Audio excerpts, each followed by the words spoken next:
हूं कि तंबाकू जैसी छोटी चीज तुम नहीं छोड़ पाए तो अहंकार क्या छोड़ पाओगे, क्रोध क्या छोड़ पाओगे। तंबाकू नहीं छूट पाई, सिगरेट नहीं छूट पाई, बीड़ी नहीं छूट पाई, बुराइयों को क्या छोड़ोगे। शुरुआत आपको ही करनी पड़ेगी, पहला कदम आपको ही बढ़ाना पड़ेगा।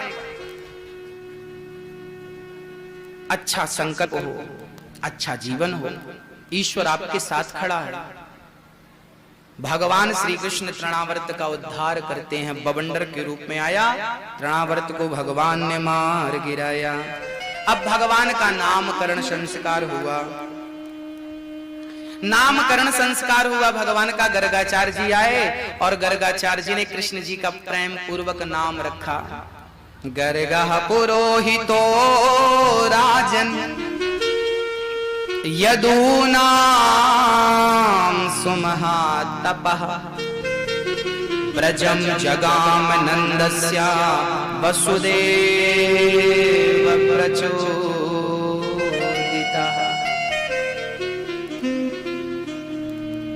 वसुदेव जी के गुरु श्री गर्गाचार्य जी, गर्गाचार्य जी आए हैं। गर्गाचार्य जी को नंद बाबा ने बिठाया है, चरणामृत लिया है, चरणों को धोकर कहा, महात्मा जी, प्रभु जी, मेरे पुत्र का नामकरण संस्कार कर दीजिए। अब तो नामकरण संस्कार हुआ। अयम ही रोहिणी पुत्रो रमयन सुहृदयो गुणैः आख्यायास्ते राम इति बलाधिक्यात् बलम विदुः। रोहिणी, ये जो आपका पुत्र है यशोदा की गोद में है, इसका नाम होगा राम, पर बल अधिक होने के कारण लोग कहेंगे बलराम। और यशोदा, ये आपका पुत्र है, इसका नाम होगा कृष्ण, कर्षति इति कृष्णः, सारी दुनिया कृष्ण कहकर बुलाएगी। अब कृष्ण का नाम और बलराम जी का नामकरण हुआ। अब दोनों थोड़ा बड़े हुए और भगवान की बाल लीलाएं चालू हो गईं। बड़ी सुंदर लीलाएं, मक्खन चुराना, मटकी तोड़ना। अब सारी गोपियां शिकायत करने आई। कभी भगवान ग्वाल वालों के घर जाते हैं। एक दिन माँ यशोदा दही मंथन कर रही थी, उसी समय पीछे से कन्हैया जी आए और बैठ गए, और माँ यशोदा ने जो मक्खन निकाला था ना, वो मक्खन का भोग भगवान श्री कृष्ण पीछे बैठकर लगाने लगे। एक सखी उसी समय आई और उस सखी के अंदर भाव आया कि देखो, इस प्रकार जैसे यशोदा मक्खन मंथन कर रही है और श्री कृष्ण मक्खन खा रहे हैं, क्या ये कभी मेरे घर पे होगा? क्या मैं दही मंथन करूं और कभी कृष्ण मेरे घर आए और मेरे घर आकर के कभी मक्खन खाएं? क्या कभी ऐसा होगा? पर वो सोची कि कन्हैया मेरे घर क्यों आएंगे, मैं तो गरीब हूं। और वो रोती रोती रोती रोती रोती रोती चल पड़ी, जा करके वो दही मंथन करने लगी।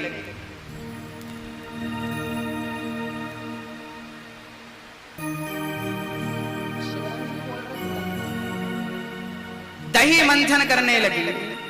दही मंथन करते समय ऐसी खो गई, कल्पना करने लगी कि कृष्ण तो मेरे पास बैठे हैं। अच्छा, भक्त के अंदर कोई संकल्प आए और भगवान उसे पूरा ना करें, ये कैसे संभव है? कैसे संभव हो सकता है? भक्तों, आज दही मंथन सखी कर रही है इस भाव से कि कृष्ण मेरे घर आएंगे और मक्खन खाएंगे। अब भगवान भक्त के मनोरथ को पूरा करने के लिए चल पड़े भगवान श्री कृष्ण। आहा, चल रहे हैं। चलते चलते भगवान सखी के दरवाजे पर पहुंच गए। वो तो मस्त मंथन करने में, और श्री कृष्ण के सामने मक्खन था। भगवान वैसे ही उसके घर जाकर मक्खन ग्रहण करने लगे जैसे उसने संकल्प लिया था, जैसे उसने कामना की थी। उसकी कामना, उसका संकल्प ईश्वर ने व्यर्थ नहीं जाने दिया, और भगवान प्रेम पूर्वक आज मक्खन खा रहे हैं। और वो सखी पलट पलट करके श्री कृष्ण की ओर देख रही है, श्री कृष्ण को निहार रही है। आहा, श्री कृष्ण को देखे जा रही है और भगवान उसका मनोरथ परिपूर्ण कर रहे हैं, पूर्ण कर रहे हैं। पूर्ण कर रहे हैं, सिद्ध कर रहे हैं। याद रखना मेरी माँ, यदि भक्त के अंदर कोई सद्भाव जाग गया, सद्विचार जाग गया, तो याद रखना उसे पूरा करना द्वारिकाधीश का काम है। उसे ठाकुर जी पूरा जरूर करते हैं। संकल्प सच्चा हो, भगवान पूरा करते हैं। सारी सखियां आज शिकायत करने आ गईं, शिकायत कर रही हैं। वत्सान मुंचन क्वचित समय, क्रौश संजात हासा, स्तेयं स्वादवत्यथ दधिपयः कल्पितैस्तेय योगैः, मर्कान् भोक्ष्यन् विभजति सचेन्नाति भाण्डं भिन्नति, द्रव्यालाभे सग्रह कुपितो यात्युक्त्य क्रोश्यतो तान्। आज भगवान की शिकायत करने गोपियां आ गई। मैया, तेरे लाला ने बछड़ों को खूंटे से खोल दिया। ये बछड़े जाते हैं और सारा दूध पी लेते हैं। मानो गोपियां कह रही हैं कि ये बछड़े तो खूंटे से बंधे ही थे, तेरे लाला ने आ समय में ही खूंटे से खोल दिया। अर्थात हम सभी वो बछड़े हैं जो संसार के खूंटे से बंधे हैं। ये जीवात्मा वो बछड़ा है जो संसार के खूंटे से बंधा है, और परमात्मा ही हमें मुक्त कर सकता है, संसार के खूंटे से खोल सकता है। आज खोल दिया। गोपियां शिकायत करने लगी। मैया को कहती हैं तेरे लाला की शिकायत तेरे लाला के सामने करेंगी, जरा बाको बुलाइयो। अब मैया आवाज लगा रही है, लाला ओ कन्हैया, ओ कन्हैया। ये पानी नहीं बरस रहा है, ये तो मेरे कृष्ण की कृपा बरस रही है आप पर। देखिए, गांव के मेरे भाई ने बुराइयों का परित्याग किया कि कृपा बरसनी चालू हो गई, कृपा बरसनी चालू हो गई। आहा, गर्मी थी ना बड़ी, ठाकुर जी ने बरसा दी कृपा। आहा, आनंद लीजिए इन फुहारों का। अब तो श्री कृष्ण को आवाज लगा रही है मैया, कन्हैया ओ कन्हैया। कन्हैया दौड़े दौड़े आए, मैया कहाँ है गौ? अरे बेटा देख तो ये सखियां तेरी शिकायत कर रही हैं, लाला तेरी शिकायत कर रही है। मैया इनकी बातों को भरोसा मत करियो, एक नंबर की चोटी है, चोटी एक नंबर की चोटी है।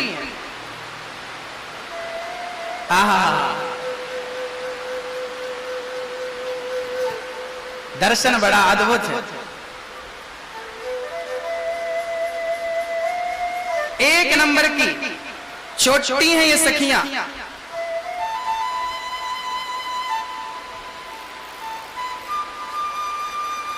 इसके ऊपर त्रिपाल डाल दीजिए।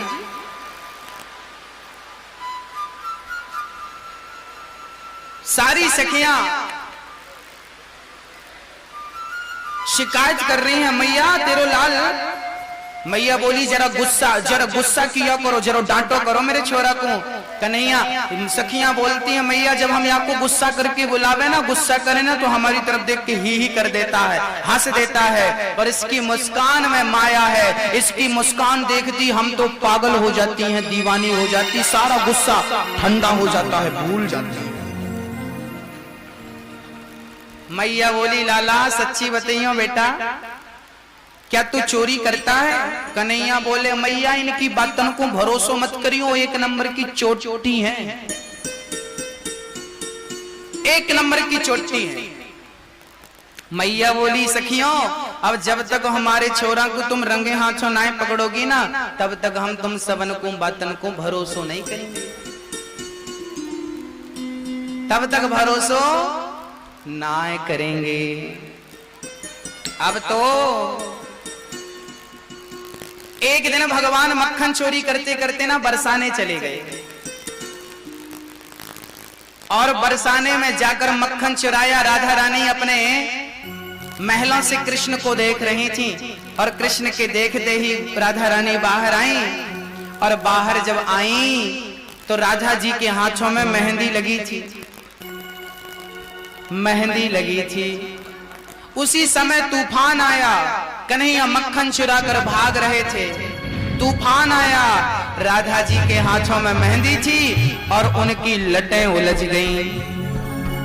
तो आज राधा जी श्याम सुंदर से कह रही है, कन्हैया देखो ये हमारी लट उलझ गई है, हाथ में मेहंदी लगी है, जरा आकर के सुलझा दो।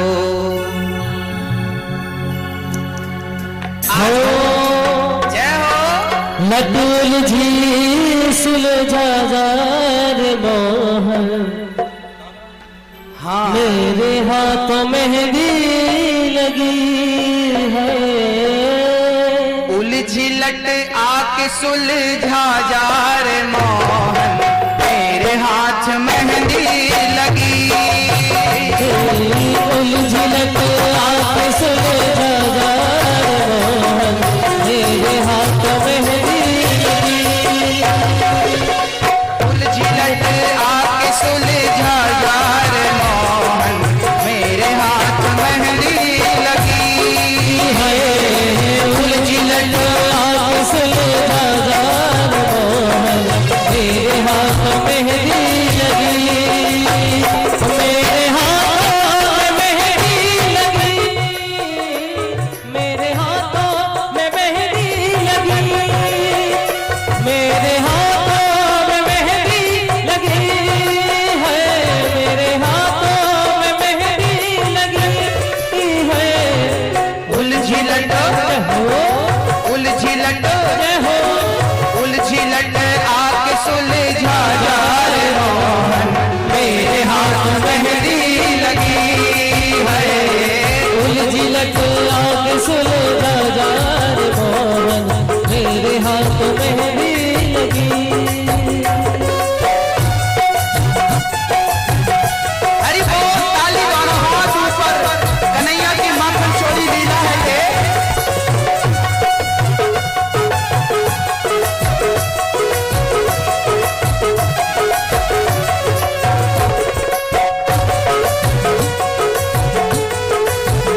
हरि बोल।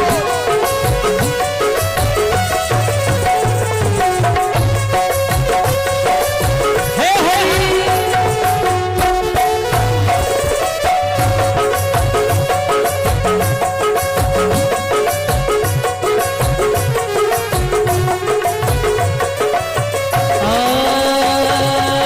कानों का कुंडल गिर गया मोहन, कानों का कुंडल गिर गया मोहन, कानों का कुंडल गिर गया मोहन, कानों का कुंडल गिर गया मोहन, कानों का कुंडल गिर गया मोहन, कानों का कुंडल गिर गया मोहन।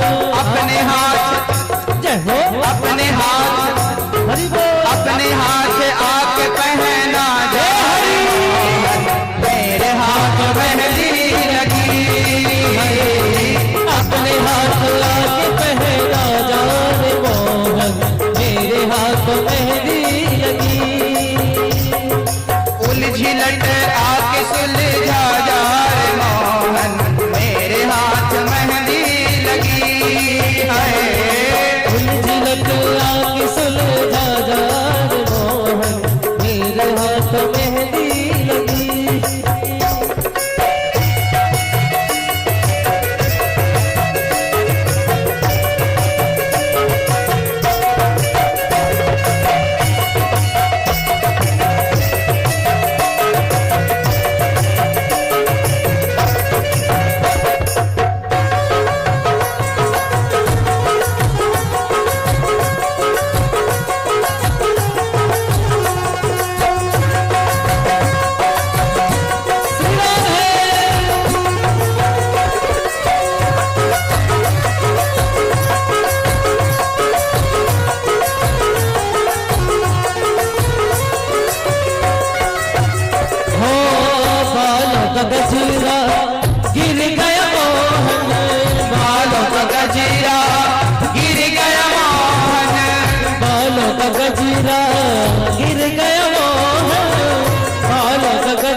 उलझिलट आके सुलझा जा रे मोहन, मेरे हाथों मेहंदी लगी। ओ उलझिलट आके सुलझा जा रे मोहन, मेरे हाथ मेहंदी लगी।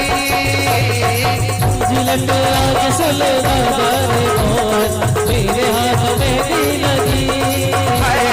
उलझिलट आके सुलझा जा रे मोहन, मेरे हाथ मेहंदी लगी। उलझिलट आके सुलझा जा रे मोहन, मेरे हाथ मेहंदी लगी।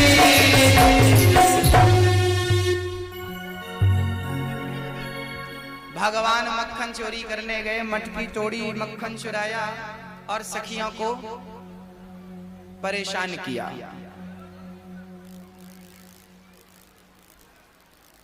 ये सखियां कृष्ण की इस मक्खन चोरी लीला से परेशान होती नहीं थी।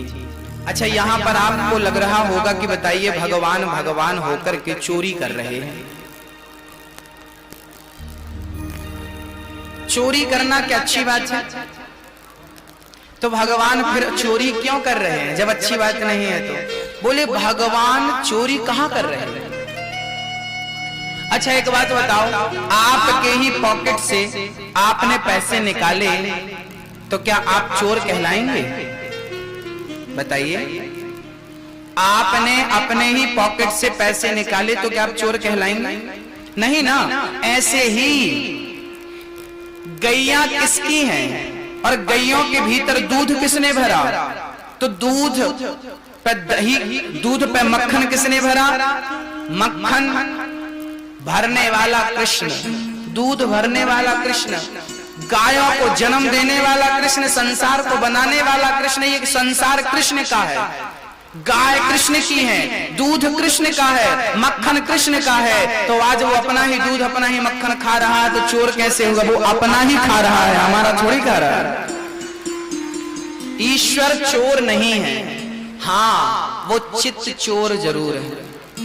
कृष्ण को चित्त चोर कहा गया। ये चित्त चुरा लेते हैं, मन चुरा लेते हैं, चित्त चुरा लेते हैं। वाह, चित्त चुरा लेते हैं। बड़ी अद्भुत लीला है भगवान की। एक दिन भगवान श्री कृष्ण को लेकर मां यशोदा यमुना स्नान करने गईं। अचानक कृष्ण भगवान ने मिट्टी खा ली। जब मिट्टी खाई तो बलराम भैया ने कहा, मैया आज कृष्ण ने, कन्हैया ने मिट्टी खाई है। मैया दौड़ी दौड़ी आई, च्योरे लाला तेने माटी खाई? कन्हैया बोले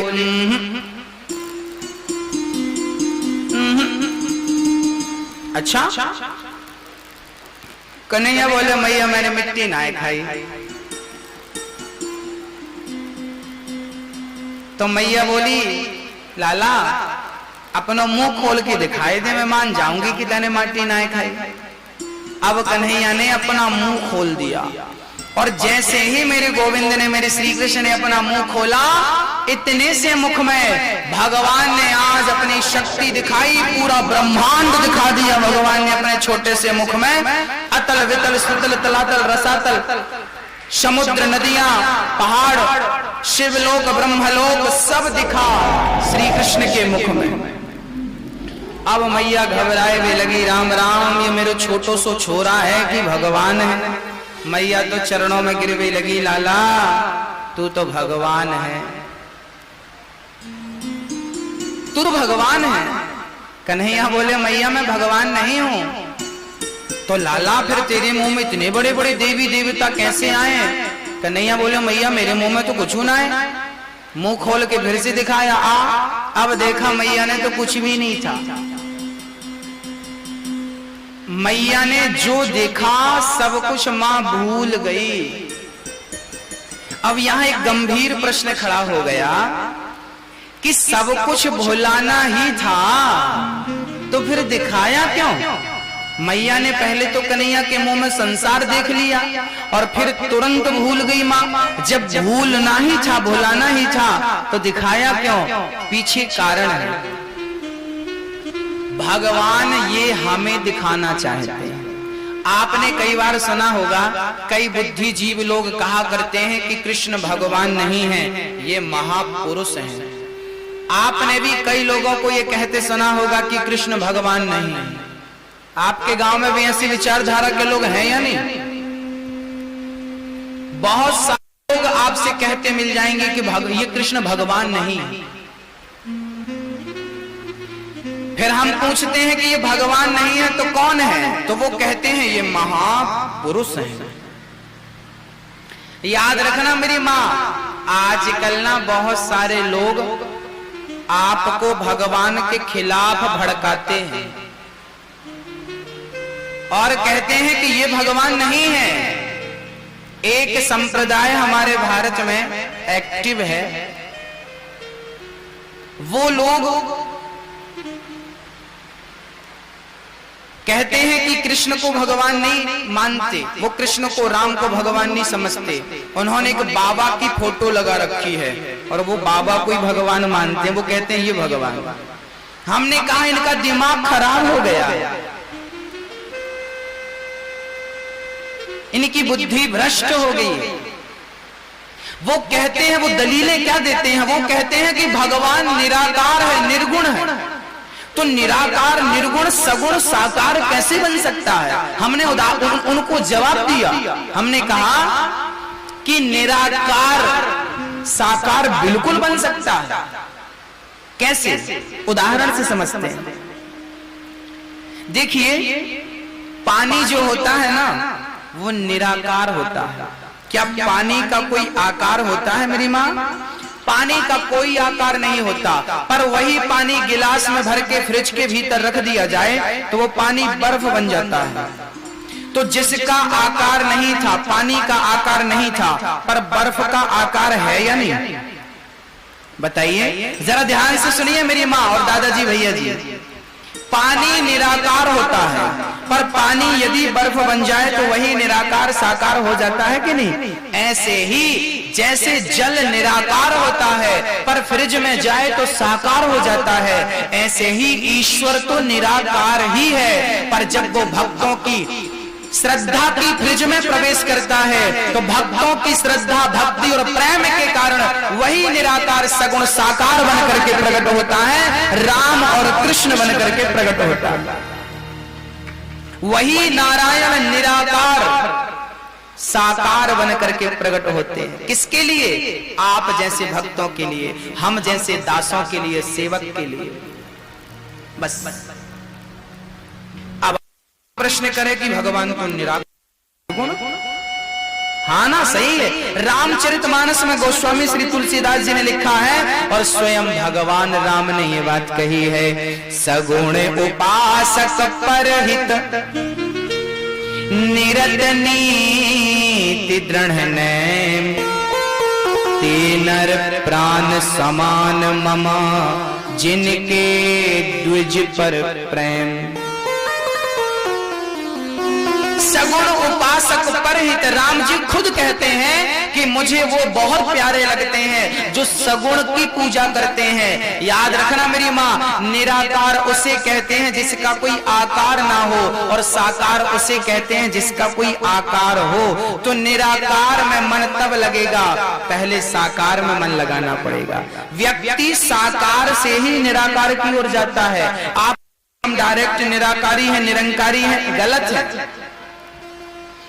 डायरेक्ट आप निराकारी हो ही नहीं सकते, साकार से ही निराकार की ओर जाया जा सकता है। उदाहरण से समझिए, आपकी मां, जरा सभी लोग अपने नेत्र बंद करिए और जरा अपनी मां को देखिए। ओ मेरी मां, बंद करो,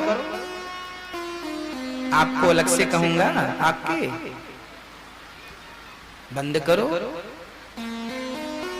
चलिए आप सभी अपने नेत्र मूंदिए और अपनी मां को देखिए, अपनी जननी, जन्म देने वाली मां क्या दिखाई पड़ रही है? अपने पिता को देखिए, क्या उनकी शक्ल आपको दिखाई पड़ रही है? मंदिर आप कभी गए हो तो मंदिर में जो भगवान जी को देखा हो, कभी उनको देखिए, क्या वो दिखाई पड़ रहे हैं? चलिए अब आप आंख खोलिए, बताइए आपको मां दिखाई पड़ी कि नहीं? हाँ या ना? बिल्कुल ठीक। माँ आपको दिखाई पड़ी क्योंकि आपने अपनी माँ को देखा है। आपको पता है कि मेरी माँ का रंग ऐसा है, गोरी है कि सांवली है, उसकी नाक ऐसी है, उसके गाल ऐसे हैं, उसकी आंख ऐसी है, उसके बाल ऐसे हैं, उसका माथा ऐसा है। आपको आपकी माँ का रूप रंग बिल्कुल बसा हुआ है दिल में, आपने तुरंत देख लिया। अच्छा, जिसने अपनी माँ को देखा ही नहीं, मैं उससे कहूं कि तू अपनी माँ को देख, उसे कुछ दिखाई पड़ेगा? बताओ, वो किसका दर्शन करेगा? पहले माँ को आपने देखा है, उसके बाद आप अपनी माँ का ध्यान करेंगे, चिंतन करेंगे तो वो आएगी ध्यान में। ऐसे ही आप जो परमात्मा का चिंतन करते हैं, निराकार का चिंतन करेंगे तो निराकार तो ये सब निराकार ही है, वो कैसे ध्यान में आएगा? मन को केंद्रित करने के लिए साकार की जरूरत पड़ती है।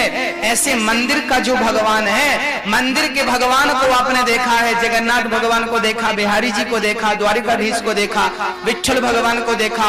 अब इनकी छवि आप अपने दिल में बसाओ और कभी एकांत में बैठकर इन्हीं का चिंतन करने लगा जाओ। इन्हीं के चिंतन करेंगे तो इनका स्वरूप आपकी आंखों के सामने आएगा। इन्हीं का चिंतन करते करते करते करते आप सगुण से अपने आप निर्गुण की ओर, निराकार की ओर चले जाएंगे। फिर आपको मंदिर जाने की जरूरत नहीं होगी। याद रखना, मंदिर उनके लिए है जो पहली क्लास के भगत हैं, जो PhD वाले भगत हैं, फिर उन्हें मंदिर जाने की जरूरत नहीं पड़ती। पहली क्लास के विद्यार्थी को ना हाथ पकड़ के लिखवाना पड़ता है, का, खा, गा, घा। हाँ? क्या आपको लिखवाने की जरूरत है? आपको याद है, आपको समझ है, ये का है, ये खा है, ये गा है। मैंने आपको बोला का, आप समझ गए, खा समझ गए, जबकि छोटा सा बच्चा का, खा, गा, घा नहीं समझता।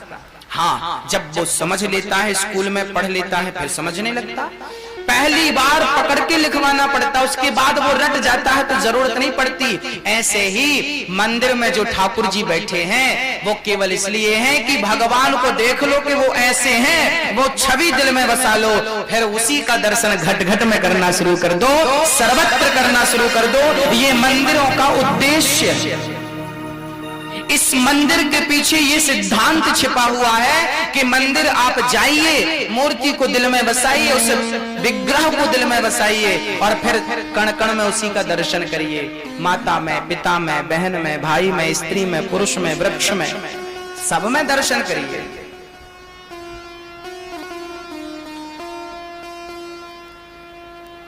एक आदमी कुआं में गिर गया, दूसरा आदमी सीढ़ी डाल करके कुएं में उतरा। अब आप बताइए कि गिरना और उतरना दोनों बातें एक ही हैं कि अलग अलग? अलग अलग। गिरना अलग है और उतरना अलग है। अच्छा, उतरा क्यों? ताकि गिरे हुए को बचा सके। एक गिरा था, एक उतरा था। जब वो कुएं में गया उतरने वाला, तो अब कुएं में कितने हो गए? 2 हो गए। एक गिरा था, एक उतरा था। पर देखने में तो ऐसा लग रहा है कि 2 गिरे हैं। आप ये नहीं समझ पाएंगे कि गिरा कौन है और उतरा कौन है।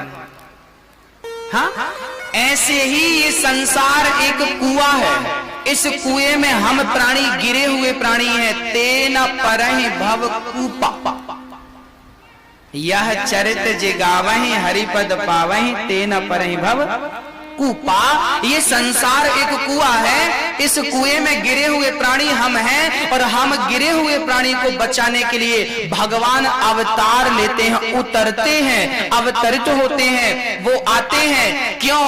ताकि हम जैसे पतित को पावन कर सकें। और कुछ लोग हैं कि भगवान को ही गिरा समझ लेते हैं, वो हमारे साथ रहते हैं, वो हमारे जैसे दिखते हैं, क्योंकि विप्रधेनु सुर संतहिता लीन मनुज अवतार। भगवान क्या बनकर आए? क्या बनकर आए? मनुष्य बनकर आए, आपकी तरह बनकर आए। तो दिखने में वो आप जैसे हैं, आप जैसे दिख रहे हैं, पर गलती से आप जैसा ही उनको मत समझ लेना। वो आप जैसे दिख रहे हैं, आपके संग रह रहे हैं, पर वो आपसे परे हैं, भिन्न हैं। केवल दिखने से बात नहीं बनती। मिश्री और फिचकरी दोनों एक सी होती हैं दिखने में, पर दोनों का गुण अलग अलग होता है। ऐसे ही भगवान मनुष्य बनकर इसलिए आते हैं ताकि वो अपने भक्तों को मोक्ष दिला सकें, भक्ति के मार्ग पर चला सकें। राम जी क्या रावण को मारने आए थे? बताइए, राम जी के आने का उद्देश्य क्या था? क्या रावण को मारना उनका उद्देश्य था? राम जी का उद्देश्य रावण को मारना नहीं था। राम जी का उद्देश्य था धर्म की स्थापना करना। धर्म की स्थापना करने आए थे, धर्म की स्थापना करके चले गए। रावण को मारना कौन सी बड़ी बात थी? भगवान ने मिट्टी खाकर ये लीला की है, आपके अंदर के अज्ञान का नाश किया है। आज मां यशोदा कन्हैया को स्तनपान करा रही है, दूध पिला रही है। परीक्षित ने पूछा है कि प्रभु, ये यशोदा मां ने कौन सा पुण्य किया है, जरा हमें तो बताओ। ऐसा कौन सा पुण्य किया है कि पुण्य के कारण आज भगवान पुत्र बनकर के गोद में खेल रहे हैं? तब कह दिया कि ये यशोदा पिछले जन्म में धरा थी और नंद बाबा वसु थे। नाम था द्रोणो वसुनाम प्रवरो धरया सह भार्यया। धरा और वसु, श्री नंद बाबा का नाम द्रोण था और यशोदा का नाम धरा था पिछले जन्म में। ये दोनों पति पत्नी बड़े प्रेम पूर्वक दान पुण्य करते थे, समाज की सेवा करते थे, दीन दुखियों का सम्मान करते थे, उनको भोजन प्रसादी कराते थे, उनके चरण दबाते थे। सारा राज्य धरा ने, नंद बाबा ने दान कर दिया। दोनों जंगल में घास की कुटिया बनाकर रहने लगे। एक दिन धरा, यशोदा का पिछले जन्म का नाम धरा, एक दिन धरा कुटिया पे अकेली थी। अचानक कुछ साधु संत आए और संतों ने कहा, बेटी बड़ी भूख लगी है, क्या तेरे दर पे भोजन मिलेगा? धरा ने कहा, महात्मा जी ये सनातन परंपरा है कि घर पे कोई आ जाए तो भूखा हम जाने नहीं देते, आप आइए हम आपको भोजन की व्यवस्था करते हैं। संत स्नान करने चले गए। अब धरा ने विचार किया कि मेरे पास कुछ नहीं है। अच्छा, वो जंगल में रहती थी, घास फूस खाकर पेट भरती थी, कंदमूल फल खाकर, वो कहां से संतों को भोजन की व्यवस्था करती? तब धरा के मन में चिंता हुई कि मैं संतों को कैसे भोजन कराऊं। तभी दिमाग में बात आई कि पास में गांव में कुछ गांव के लोग हैं, उनसे याचना करती हूं। तो धरा जल्दी से गांव चली गई और गांव में किसी से कहा, भैया हमें 2 रुपए की जरूरत है, क्या हमें मिलेगा? तो गांव के लोगों ने साहूकार का घर बता दिया कि ये साहूकार जी रहते हैं, ये ब्याज से सबको पैसा देते हैं, चली जाओ वहां मिल जाएगा। अब धरा रानी तो थी, बड़ी सुंदर थी, और भक्त थी तो बड़ा तेज था, बड़ी सुंदर थी, जवान थी धरा। साहूकार के पास गई धरा, सेठ जी हमारे घर में कुछ संत आए हैं, हमें 2 रुपए दे दीजिए, हम लकड़ी बेचकर आपका पूरा पैसा चुका देंगे, हमें संत सेवा करनी है, भोजन प्रसादी कराना है। साहूकार बोले कि तुझे पहले गिरवी रखना पड़ेगा, कुछ सोना चांदी कुछ रखो तब पैसा मिलेगा। धरा बोली मेरे पास कुछ नहीं है, मैं कुछ दे नहीं सकती। उसी समय साहूकार की नीयत बिगड़ गई और उस सेठ साहूकार ने कहा कि सुनो, तुम जवान हो, यदि तुम अपनी ये जवानी मुझे दे दो तो मैं तुम्हें बदले में 2 रुपए दे सकता हूं। धरा ने कहा, मैं समझी नहीं आप क्या कहना चाहते हैं। सेठ की नीयत बिगड़ गई, आंखें गंदी हो गई, दृष्टि गंदी हो गई। धरा के स्तनों की ओर इशारा करते हुए उस सेठ ने कहा कि हमें तुम्हारे ये स्तन चाहिए, हमें ये दे दो, इसके बदले हम तुम्हें 2 रुपए दे देंगे। धरा बोली कि यदि मैं अपने स्तन देती हूं तो तुम मुझे 2 रुपए दे दोगे? हाँ हाँ। साहूकार ने 2 रुपए यशोदा के हाथ में रख दिया, धरा के हाथ में। धरा ने कहा ठीक है, यदि तुम्हें मेरे स्तनों से प्यार है तो मैं अपने स्तन आपको समर्पित करती हूं।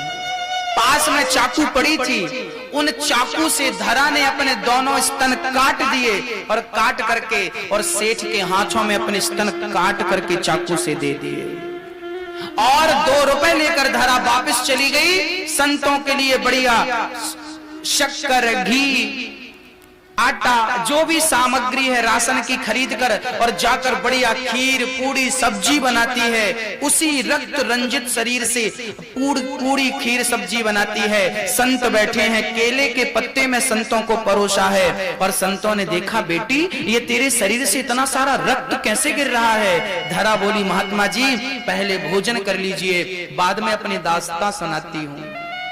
संत बोले, मैं भोजन नहीं कर सकता, मैं किसी को रक्त रंजित कैसे देख सकता हूं? इस हालत में क्या हुआ बेटी, क्या हुआ? तब धरा ने कहा, महात्मा जी कुछ नहीं हुआ, आप जो भोजन कर रहे हैं मेरे स्तनों के बदले आप भोजन कर रहे हैं। संत बोले, क्या कह रही हो, मैं कुछ समझा नहीं। तब धरा ने कहा कि मेरे पास आपको भोजन कराने के लिए कुछ धन नहीं था, मैं धन की याचना करने सेठ के घर गई, उन्होंने मेरे स्तनों की कामना कर ली, मैंने अपने दोनों स्तन दे करके सामग्री खरीद कर आपको भोजन परोसा है। संत बोले, वाह धरा, आज मैं कृतार्थ हो गया, तुमने अपने स्तनों का, अपने शरीर के अंग को काट करके और आपने संतों की सेवा की है। वो संत नहीं थे भक्तों, वो तो भगवान थे, परीक्षा के रूप में परीक्षा लेने आए। भगवान नारायण खड़े हो गए और धरा की ओर कृपा दृष्टि डाली तो उसका शरीर स्वस्थ हो गया, स्तन वापस हो गए और भगवान ने कहा, मां आपने स्तनों का दान किया है संत के लिए, अगले जन्म में आपका पुत्र बनकर आऊंगा और इन्हीं स्तनों का पान करूंगा, दूध पीऊंगा मैं आपका। आज वही धरा यशोदा बनकर आई और वही नारायण आज कृष्ण बनकर के यशोदा की गोद में खेल रहे हैं। याद रखना भक्तों, यशोदा ने कृष्ण जैसा पुत्र पाया है, उसके पीछे उनकी तपस्या है, उनका दान है। कहते हैं दान करने वाला जीवन में कभी दुखी नहीं रहता। इसलिए मैं आपसे निवेदन करता हूं कि दान करना कभी मत छोड़िएगा। कृष्ण का जन्म हुआ था, नंद बाबा ने दान दिया था, गायों का दान, भूमि दान, स्वर्ण दान।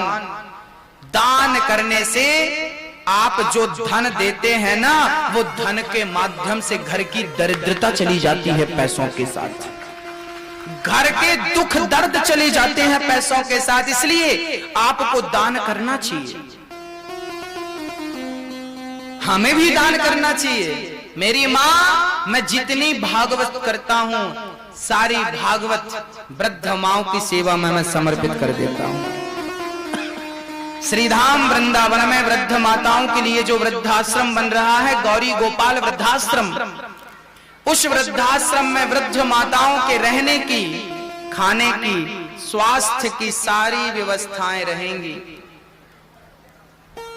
और ये व्यवस्थाएं केवल आप सबके सहयोग से ही संभव है। भक्तों,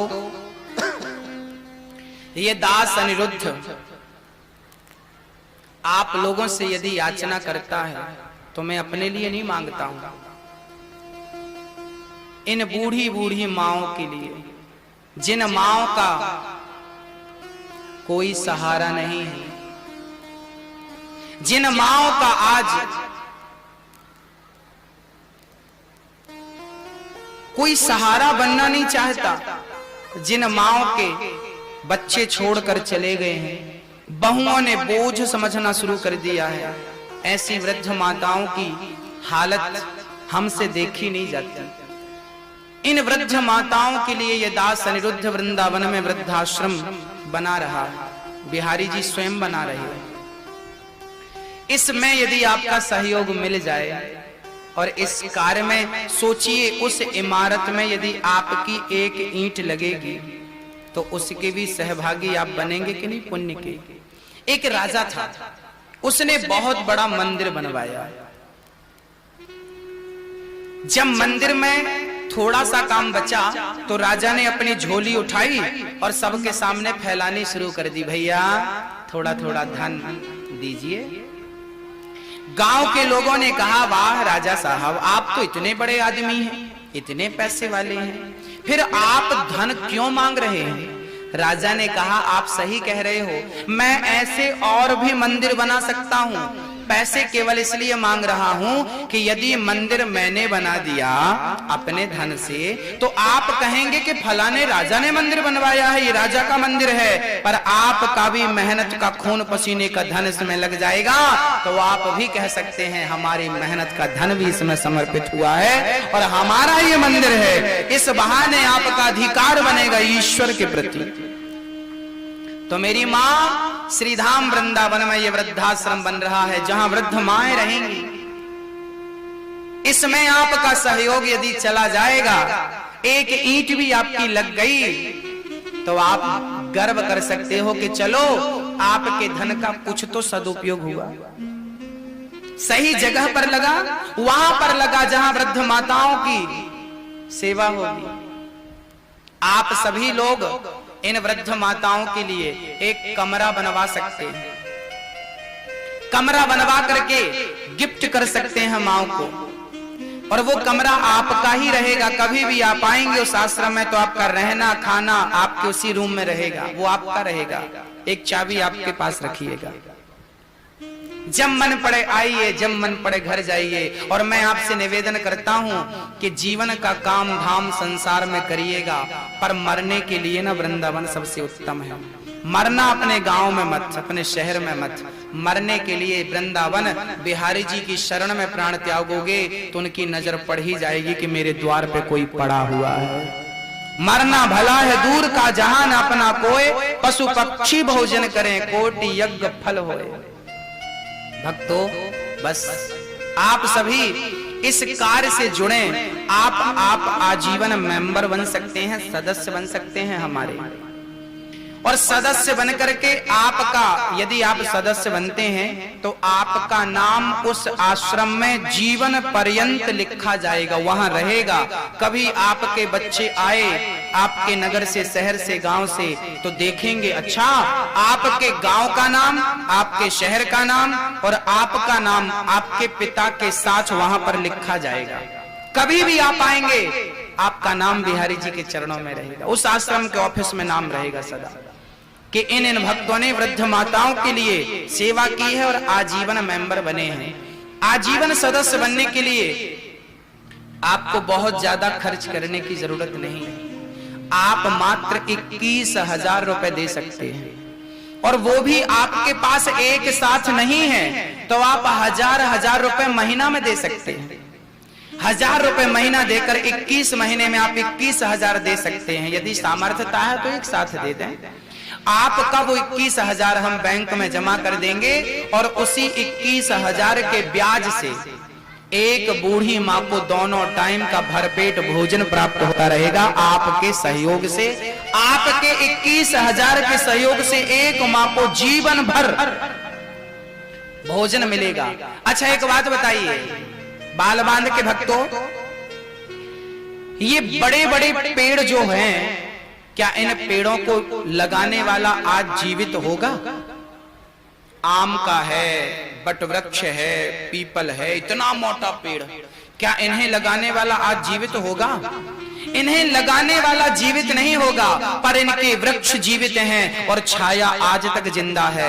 ऐसे ही हम जिंदा रहे ना रहे, आप रहे ना रहे, पर आपके द्वारा यदि वृद्ध माताओं के नाम से 21,000 आपने दे दिए तो ये अमर रहेगा, और इसके ब्याज से आपके ना रहने पर भी वृद्ध माँ को 1-2 टाइम का भोजन प्राप्त होता रहेगा। एक माँ को दोनों टाइम का भरपेट भोजन मिलेगा, और केवल भोजन नहीं, पानी भी मिलेगा। एक माँ को जल दान भी हो गया, ये भोजन दान भी हो गया। तो आपके द्वारा किसी माँ को अन्न दान आप कर सकते हैं। आप अधिक जानकारी के लिए जुड़ सकते हैं।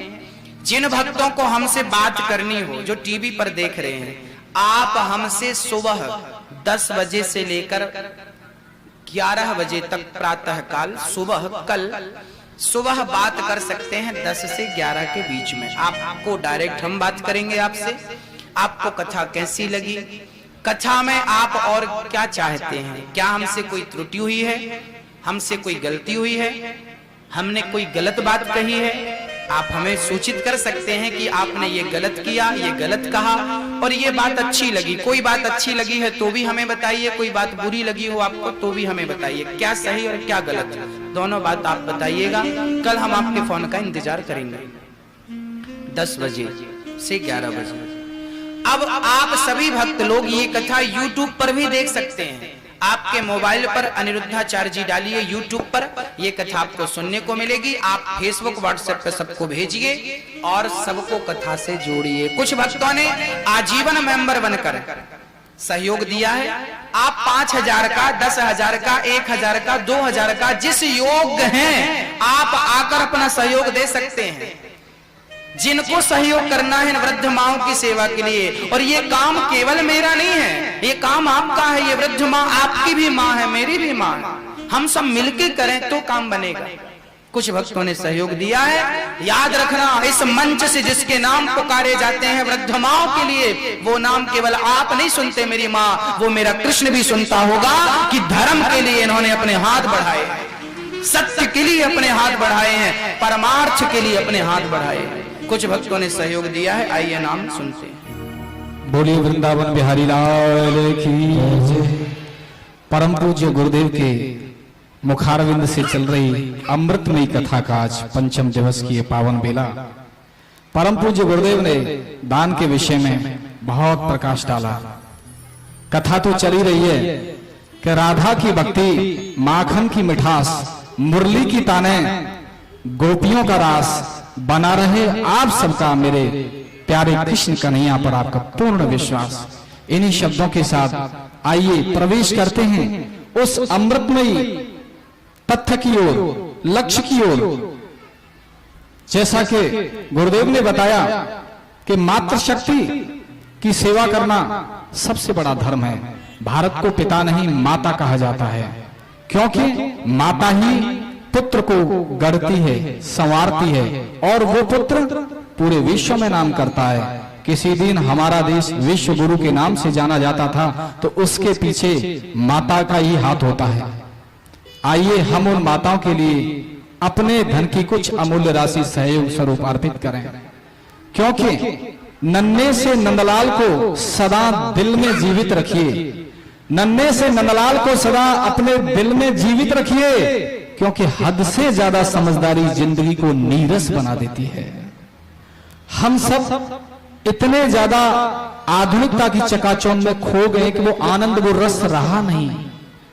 हमें अगर अपने अंदर के रस को ढूंढना है तो नंदलाल की तरह हमें नटखट बनना होगा, क्योंकि दिमाग से हम ज्यादा सोचते हैं और दिल से कम। और ये बात हृदय की है, दिल की है, क्योंकि दिमाग से बनाए हुए रिश्ते तो सिर्फ बाजार तक चलते हैं, लेकिन दिल से बनाए हुए रिश्ते आखिरी श्वास तक चलते हैं।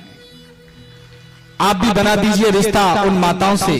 है आपके घर में अगर कोई जन्मदिन है, आपके विवाह की वर्षगांठ, सालगिरह, या फिर आपके किसी पूर्वज की पुण्यतिथि, आपने हो सकता है अपने दादी दादा या माता पिता की सेवा न की हो, आज वो इस दुनिया में नहीं है, तो आपके पास एक बहुत बड़ा अवसर है। श्रीधाम वृंदावन में कृष्ण कन्हैया की उस पावन नगरी में परम पूज्य गुरुदेव श्री अनिरुद्धाचार्य जी महाराज के सानिध्य में आप भी आइए और अपने अमूल्य धन की सहयोग राशि देकर पुण्य के भागी बनिए। मैं नाम लेना चाहूंगा कुछ दानवीर भामाशाहों के, जिन्होंने ऑनलाइन हमें दान भेजा है। जोरदार तालियों से अभिनंदन उन दानवीर भामाशाहों के नाम। आदरणीय श्री रमेश दत्ता और सुमन दत्ता जी, जो कि फरीदाबाद में विराजती हैं। दिनेश कुमार सन बालूराम जी चंदेर सूरत में। साथ ही में नाम लेना चाहूंगा के देवी जी का, इन्होंने हमारी संस्था को सहयोग दिया है। साथ ही रमेश दत्ता और सुमन दत्ता जी जो फरीदाबाद से हैं, आप श्री ने दोनों समय का भोजन हमारे आश्रम में जो माताओं के लिए देकर और आजीवन सदस्यता ग्रहण की है। 21,000 रुपए देकर जोरदार तालियों से अभिनंदन रमेश दत्ता और सुमन दत्ता जी का। आदरणीय श्रीमती के देवी पचौरिया अहमदाबाद में विराजती हैं, आपसी ने भी सहयोग भेजा है वृद्ध माताओं के भोजन के लिए। जोरदार तालियों से अभिनंदन। तरुण लता सूर्यवंशी छिंदवाड़ा मध्य प्रदेश में विराजती हैं, आप श्री ने भी हमारी संस्था को सहयोग भेजा है माताओं के भोजन के लिए। जोरदार तालियों से अभिनंदन। आप श्री यदि हमारा प्रोग्राम देख रहे हैं, आप या तो भारत देश में हैं या देश की सरहदों से बाहर कहीं भी बैठे हैं, यदि आपके मन में कृष्ण के प्रति भाव है, श्रीधाम वृंदावन के प्रति श्रद्धा है और मात्र शक्तियों के प्रति सेवा का भाव है, तो आज ही जो हमारे टीवी के स्क्रीन पर जो नंबर चल रहे हैं, अपना फोन उठाएं, नंबर मिलाएं और साथ ही आप फोन के माध्यम से भी ऑनलाइन ट्रांसफर कर सकते हैं। दान देकर आप दानवीर भामाशाह में न सिर्फ नाम अपना दर्ज करा सकते हैं, अपितु ये मंच भी गर्वित होगा आपका नाम लेते हुए। और वो माताएं जिनका इस संसार में कोई नहीं है, श्रीधाम वृंदावन की उन कुंज गलियों में, पावन गलियों में भूखे घूमती हैं, विचरण करती हैं, उनके चेहरे पर एक न सिर्फ मुस्कान आएगी, अपितु उन्हें एक आसरा मिल जाएगा, एक छाया मिल जाएगी आप जैसे दानवीर पुत्रों की, दानवीर भामाशाहों की। जोरदार तालियों के साथ सबका अभिनंदन। परम पूज्य गुरुदेव की अमृतमयी वाणी की ओर चलते हैं जोरदार जयकारे के साथ। हमारे आश्रम के लिए एक और दान आया, श्री मनोज कुमार राय जी, आप श्री ने भी वृद्ध माताओं के भोजन हेतु अपनी सहयोग राशि भेजी है। जोरदार तालियों से अभिनंदन श्री मनोज कुमार राय जी के लिए। परम पूज्य गुरुदेव की बोधमयी अमृतमयी उल्लासमयी वाणी की ओर चलते हैं जोरदार जयकारे के साथ। बोलिए बांके बिहारी लाल की, श्री राधा रानी सरकार की जय। जय श्री राधे। बोलिए भक्त वत्सल भगवान की। भक्तों, आप सभी भक्तों का सहयोग, बाल बांध के भक्तों का सहयोग श्रीधाम वृंदावन तक पहुंचे और वृद्ध माताओं को दोनों टाइम का भोजन प्राप्त हो। ईश्वर ने आपको देने योग्य बनाया है कि नहीं, ये बताइए। यदि देने योग्य बनाया है तो जरूर दीजिएगा, देने योग्य नहीं बनाया तो फिर बात ही नहीं है। योग्य बनाया है तो सेवा जरूर करिएगा। और इन बूढ़ी माओं की सेवा, कहते हैं इनमें ही भगवान बसता है। आज हमारे श्री जय गोपाल राम और संतू राम जी ग्राम बालवान से हैं। आप आजीवन सदस्य बन रहे हैं, जोरदार तालियां बजाएं। आप 21,000 रुपए का सहयोग दे करके वृद्ध माओं को दोनों टाइम का भोजन दे रहे हैं, पर वो 21,000 आप 1,000 रुपए महीने पे देने का संकल्प ले रहे हैं। आप एक साथ नहीं दे सकते, धीरे धीरे दे सकते हैं। आपका घर, आपका धन, मन पवित्र हो बस इस बहाने। कहते हैं दान करने से ना दुर्गति चली, दानम दुर्गति नाशनम, दान देने से दुर्गति नष्ट हो जाती है, अधोगति मिट जाती है। आज मैं बीच में बुलाना चाहूंगा श्री हमारे इस कथा के जो कार्यकर्ता हैं, मैं उनका अभिवादन करना चाहूंगा। श्री सचितानंद तिवारी जी, बिहारी भट्ट जी, श्री वीर बहादुर शर्मा जी, श्री शंकर भट्ट जी, श्री पारस भट्ट जी, श्री जनार्दन पांडे जी, श्री अरुणेश जी बहरी जी, श्री लक्ष्मण भट्ट जी, श्री ललन भट्ट सत भैया जी, श्री ललिता भट्ट जी और स्वामीनाथ भट्ट जी, आप सभी का स्वागत है, वंदन है, अभिनंदन है। आप सभी ग्रामवासी इन सभी के स्वागत सम्मान में तालियां जरूर बजाएं, इन सभी के लिए। ये वो परम भक्त हैं जिन्होंने इस कथा में जी जान से लग करके इस कथा को यहां तक पहुंचाया है। मैं ये नहीं कहूंगा कि इस कथा में किसी एक की मेहनत है, मैं ये कहूंगा कि इस कथा में आप सभी भी बराबर के हिस्सेदार हैं, सारे भक्तों की बराबर की हिस्सेदारी है। आपने यहाँ उपस्थिति दर्ज करा करके भी अपनी हिस्सेदारी दर्ज कराई है। आप श्री जय गोपाल राम जी हैं, आप आजीवन मेंबर बन रहे हैं, जोरदार तालियां बजाएं। वृद्ध माताओं को आप दोनों टाइम का भरपेट भोजन दे रहे हैं। देखिए, आप लोग तो भोजन करते हैं, पर भोजन करते समय ये भी चिंता हो कि आपकी बूढ़ी माँ आपकी रोटी का इंतजार कर रही है। एक रोटी उस माँ को आपकी ओर से।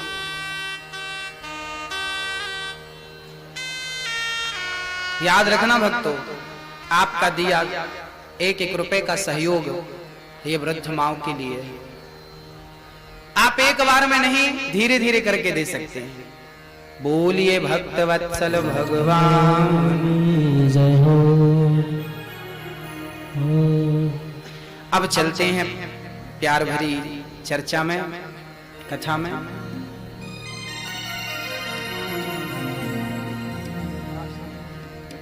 आइए जोरदार तालियां बजाइए।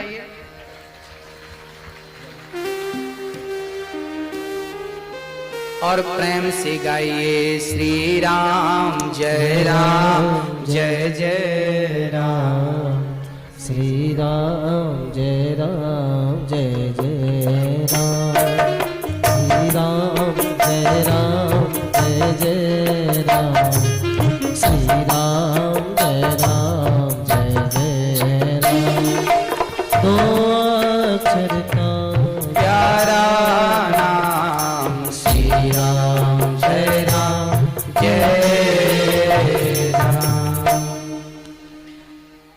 एक दिन भगवान ने एक दिव्य लीला रची।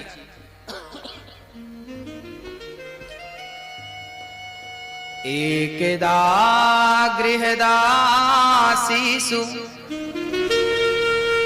यशोदानंद गेहनी कर्मांतर नियुक्तासु निर्ममंथ स्वयं दधी। एक दिन मां यशोदा दही मंथन कर रही थी। आहा, अचानक कृष्ण आ गए, कहने लगे मां बड़ी भूख लगी है, एक बार दूध पिला दो, दूध पिला दो। अब भगवान जिद करने लगे। मैया बोली लाला जिद कर रहा है तो चल ठीक है पिलाती हूं। अब दूध पिलाने लगे।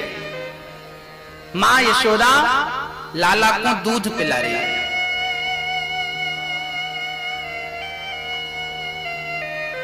अब उसी क्षण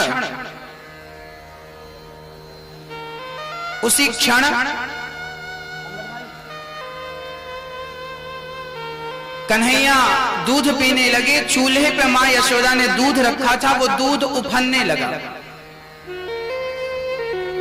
वो दूध उफनने लगा। जब दूध को उफनता हुआ देखा मां यशोदा ने, तो कन्हैया को लाला को छोड़ करके दूध उतारने चली गई मां यशोदा। अब कन्हैया बोले मां लो, अभी तो मैं बड़ा प्यारा था, कह रही थी लाला तू बहुत प्यारो है, और अब तो दूध उतारवे चलेगी मुक्कू छोड़ के। कन्हैया को गुस्सा आया, उठाई छड़ी और मटकी पर दे मारी। वहां पत्थर रखा था, मटकी पे दे मारा। जिस मटकी पर मक्खन दो रही थी, दही मंथन कर रही थी मां, मटकी टूट गई और मक्खन पूरा दही बहने लगा। अब मैया दौड़ी दौड़ी आई, लाला तैने मटकी तोड़ दी, आज तो को दंड मिलेगो। उठाया लाठी और मारने चली, कन्हैया को पकड़ने चली मां यशोदा। अब छोटे से कन्हैया भाग रहे। आगे आगे कृष्ण, पीछे पीछे मां यशोदा चल रही हैं। पीछे पीछे मां यशोदा। अब कन्हैया पकड़ के रहूंगी तो पकड़ के रहूंगी, आगे आगे श्री कृष्ण। अब विचार करिए कि जो परमात्मा 3 पग भूमि में बामन बन करके दुनिया को नाप लेता है, वो यदि भागेगा तो क्या किसी की हिम्मत है कि उसे पकड़ सके? आज मैया यशोदा पकड़ने चली। अब मैया थक गई। देखो भक्तों, हम कृष्ण को पकड़ पाएंगे या नहीं ये तो अलग मुद्दा है, पर पकड़ने के लिए चल पड़ना हमारा काम है। यदि आप चल पड़े तो कृपा करके कभी न कभी वो ठाकुर पकड़ में आएगा जरूर हमारी। श्याम सुंदर कृपा करते हैं और पकड़ में आते हैं। मैया उखल से बांधती है तो 2 अंगुल रस्सी कम पड़ जाती है। जिस रस्सी से भगवान कृष्ण को कसकर के मां यशोदा बांध रही थी, वो 2 अंगुल रस्सी कम पड़ गई। ये रस्सी का कम पड़ जाना किस ओर संकेत है? बोले संकेत है कि ईश्वर को बांधना है तो बस 2 अंगुल की ही दूरी है। मैया जी एक बात बताओ, भगवान आपसे कितने दूर है? बताओ कितने दूर है भगवान आपसे? आपकी आंखों में जो काजल लगा है ना, क्या उस काजल को आप बिना दर्पण के देख सकते हैं? नहीं ना। जितनी दूर आपकी आंखों का काजल है, उतनी ही दूर आपसे कृष्ण है। आंखों का काजल आंखों से कितना दूर है? बताओ बताओ। दूर कहां है? आंखों में लगा है। आंखों का काजल आंखों में लगा है, फिर भी क्या नजर आता है? आता कब है? जब दर्पण सामने हो। ऐसे ही ईश्वर आपके इतने ही करीब है जितने करीब आंखों के काजल है। दर्पण जैसे देखोगे तो ही नजर आएगा, ऐसे प्रेम और भक्ति के दर्पण में जिस दिन देखोगे तुम्हें ईश्वर नजर आ जाएगा, कण कण में, घट घट में। वो यही है, हमसे करीब है, बस 2 अंगुल की दूरी है। ये 2 अंगुल क्या है? बोले अहमता और ममता। बोले भगवान को पाना चाहते हो? कौन कौन भगवान को पाना चाहता है? आप में से हाथ उठा सकते जो इच्छा रखते हो। सब आप सब भगवान को पाना चाहते हैं। यदि भगवान को पाना चाहते हैं तो भगवान को पाने की 2 शर्तें हैं। आपको 2 चीजें छोड़नी पड़ेंगी। क्या? अहमता और ममता। मैंने सुना था वो रामानंद सागर जी ने जो रामायण बनाई थी ना, रामायण आपने देखी कि नहीं? पुरानी रामायण, रामानंद सागर कृत रामायण, उसमें जिन्होंने राम का अभिनय किया है, मैं उन महानुभाव का नाम तो याद था, भी विस्मरण है। गोविंद, अरुण गोयल, गोविल, अरुण गोविल जी। मैंने पढ़ा है उनके बारे में। रामानंद सागर में जो राम का अभिनय करते थे ना अरुण जी, वो पहले सिगरेट पीते थे। पता है आपको? पहले सिगरेट पिया करते थे वो। फिर रामानंद सागर जी ने कहा था मैं राम का पात्र, राम का अभिनय उन्हें दूंगा जिनके अंदर कोई नशा ना हो। तब अरुण जी सिगरेट पीते थे, पर जब राम का अभिनय करना था उन्हें सिगरेट को परित्याग करना पड़ा, सदा सदा के लिए त्याग दिया। और जब वो त्याग दिए तो राम बन गए। आज हम लोग उनका आदर करते हैं, राम के रूप में उन्हें देखते हैं। बस मेरी माँ, ईश्वर को पाना हो ना तो त्याग करना पड़ेगा। शर्त है। रामानंद सागर ने सोचिए शर्त रख दी कि आपको सिगरेट छोड़नी पड़ेगी, नशा छोड़ना पड़ेगा, तब मैं आपको राम का रोल दूंगा, नहीं तो मैं आपको देने वाला नहीं। बस मेरा राम, मेरा कृष्ण कहता है कि मैं आपको दर्शन दूंगा, पर मेरी शर्त है कि अहंकार को और मोह को त्याग दो। इन दोनों चीजों को, दोनों बुराई को त्याग दोगे मैं तुम्हें मिल जाऊंगा। अहमता और ममता, अहमता और ममता। मैं अरु मोर तोड़ते माया, मैं अर्थात अहंकार। अच्छा ये बताइए साहब, आप में से अहंकार किस किस के भीतर है? हाथ उठाओ। है? अब ये और बताओ कि आप किस चीज का अहंकार करते हो? ऐसा क्या है आपके पास कि आप अहंकार करते हैं? बताइए क्या है आपके पास? मेरी मां,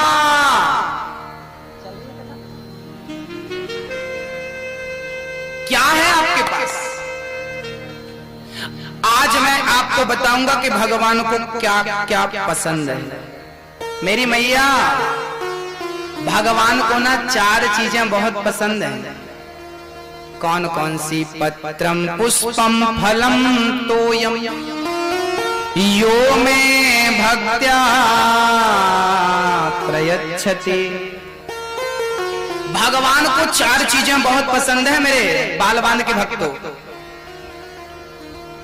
4 चीजें बहुत पसंद हैं। क्या क्या? पत्रम, पत्रम मतलब पत्ता। कौन सा पत्ता पसंद है भगवान को? कौन सा? कौन सा? तुलसी का। तुलसी का पत्ता, शमी पत्ता, बिल्व पत्र, क्या ये पसंद है भगवान को? क्या ये पसंद है? मेरी माँ, आज मैं आपको इस श्लोक का सही यथार्थ अर्थ बताता हूँ। मेरे कन्हैया को पसंद क्या है? भगवान कहते हैं पत्रम, मुझे पत्ता। भैया ये मेरे भाई आप बैठ जाइए, सारे मेरे भाई बैठ जाएं और पूरा ध्यान कथा में हो। देखिए आप कथा सुनिए प्रेम पूर्वक। मैं आपसे हाथ जोड़कर विनती करता हूँ, ओनली आधा घंटा बचा है। आधा घंटा में मुझे बहुत सारी कथा भी सुनानी है, समझाना भी है। आप समय दीजिए मुझे, कृपया शांति का परिचय दीजिए, यही सहयोग करिए बस। बैठ जाइए जल्दी जल्दी। भगवान को पत्ता बहुत पसंद है। कौन सा? तुलसी का। यदि तुलसी का पत्ता चढ़ाने से भगवान मिल जाए तो हम 1 कुंटल पत्ता चढ़ा देते। मेरी माँ, तुलसी का पत्ता नहीं तो कौन सा पत्ता? बोले अपने आप को पत्ता बनाकर भगवान के चरणों में चढ़ा देने से भगवान मिलता है। पत्रम का अर्थ है अपने आप को पत्ता बना करके ईश्वर के चरणों में समर्पित कर देना। अच्छा मैया जी, आप लोग मंदिर जाती हो ना? भैया जी आप लोग भी मंदिर जाते हैं। अब मेरी छोटी सी प्रार्थना, अब की बार आप मंदिर जाएं तो साथ में एक तिनका जरूर लेकर जाएं। ये तिनका लेकर जाएं। कल मंदिर जाइएगा तो ये तिनका लेकर जाइएगा। भगवान पूछेंगे भाई ये तिनका लेकर क्यों आए हो? तो कह देना कि प्रभु मैं तिनका लेकर नहीं आया, आज मैं तिनका बन करके आपके चरणों में चढ़ने के लिए